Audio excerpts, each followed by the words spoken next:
সেদিন আমার একজনে প্রশ্ন করে যে নামাজও এখন তো দেখি এক করে বুকুর হাত বান্ধব এক করে এক এলাকাত গেছিলাম, তাই আমি বললাম ভাই আপনি কিলা সালাত আদায় করেন? কইলা তো আমরা তো হানাফি মাযহাব অনুযায়ী আদায় করি, মসজিদের ইমাম সাহেব আমার খান্দাত বনো আসনা।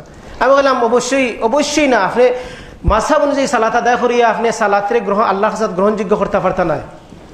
কারণ আল্লাহ সুবহানাহু ওয়া তাআলা কইছেন সালাত আদায় করবার লাগিয়া, আর এই সালাত কিলা আদায় করতে রাসূল সাল্লাল্লাহু আলাইহি সাল্লামে কইছেন সল্লু কামা রাআইতুমুনি উসাল্লি, আমারে যারা সালাত আদায় করতে দেখরায় ওলা সালাত আদায় করো। এখন আপনি যে সালাত আদায় করেন এই সালাত রাসূলের সালাতের লগে মিলাইতে হইব। এখন আপনি নাবির নিচে হাত বান্ধেন আর বুকুর মাঝে হাত বান্ধেন আর ফেটের মাঝে হাত বান্ধেন, যেন হাত বান্ধেন না এখানে, এইটা যদি রাসূলের হাদিস দ্বারা সাব্যস্ত হয় তাহলে আপনার সালাতটা হইল রাসূলের সালাত। আপনি এটা নাবির নিচে বান্ধিলেও রাসূলের সালাত, বুকুর মাঝে বান্ধিলেও রাসূলের সালাত, ফেটের মাঝে বান্ধিলেও রাসূলের সালাত, কারণ আপনি হাদিস অনুযায়ী পড়া। আর আপনি যদি কইন যে আমার বাপে পড়ছেন বুকুর উপরে হাত বান্ধিয়া, তাহলে আপনি সহিহ হাদিসের আমল করার পরেও আপনার আকীদা এখনো ঠিক হইছে না। কারণ ইন্নামাল আমালু বিন্নিয়ত, আপনার নিয়ত হইল কি বাফর লাখা তরিকায় নামাজ পড়া। আপনি যদি করেন যে আহলে হাদিসের তরিকায় সালাত আদায় করা, তাহলে আপনার সালাত এখনো ঠিক হইছে না। এটা বর্তমান বিশ্বের একজন বড় দায়ী আপনারা সবাই ছিলেন ডক্টর জাকির নায়েক, তাই এবার অস্ট্রেলিয়া গেছিলা, তো কিছু ভাই একলা ইয়া কইছেন যে তান unity of the Ummah lecture মাঝে কইছেন যে কিছু ভাই একলা কইছেন ভাই জাকির আপনি তো আমাদের মতো সালাত আদায় করেন। তো জাকির নায়েক বললেন জি না আমি তো আপনাদের লাখান সালাত আদায় করি না, আমি পড়ি রাসূল সাল্লাল্লাহু আলাইহি ওয়াসাল্লামর লাখান করিয়া। তো আপনি যেভাবেই সালাত আদায় করেন না কেন আপনার সালাতটা রাসূলের সালাতের লাখান হইতে হইব। রাসূলের সালাতের রাসূল সাল্লাল্লাহু আলাইহি ওয়াসাল্লাম কইছেন কেউ সালাত আদায় করবো তার সালাত 10 ভাগের 1 ভাগ হইব, 9 ভাগের 1 ভাগ হইব, 8 ভাগের 1 ভাগ হইব। কেউ ফুরাফুরি হইব, কেউ একটু কম হইব, কিন্তু মিল থাকতে হইব কার লগে? রাসূল সাল্লাল্লাহু আলাইহি ওয়াসাল্লামের লগে। রাসূল সাল্লাল্লাহু আলাইহি ওয়াসাল্লাম কইছেন কেউ সালাত আদায় করবো, সালাত আদায় করে সালাত সুর হইব। সালাত সুর আমরা দেশে অনেক দেখা যায়।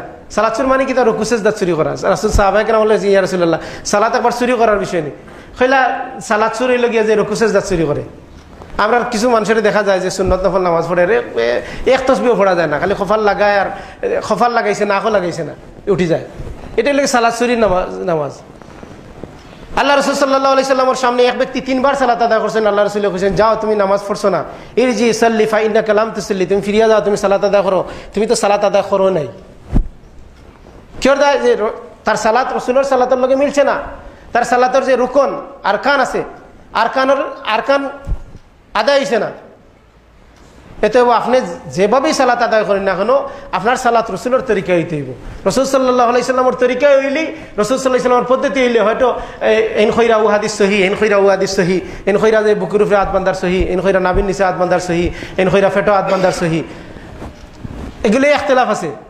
কিন্তু যে এটা রাসূলের তরিকা যদি হয় তাহলে আল্লাহ সুবহানাহু ওয়া তাআলার কাছে গ্রহণযোগ্য হইব। আর এটা যদি কইন আপনার বাপ দাদার, এটা যদি কইন আপনার মাযহাবর, এটা যদি কইন আপনার দলর, এটা যদি কইন আপনার আহলে হাদিসর, এটা যদি কইন আপনার সালাফি সালাত, এই সালাত আল্লাহ সুবহানাহু ওয়া তাআলার কাছে গ্রহণযোগ্য হইতো না। সালাত আদায় করতে হইব রাসূল সাল্লাল্লাহু আলাইহি ওয়াসাল্লামের লাখান, আপনি যেভাবেই পড়েন না কেন।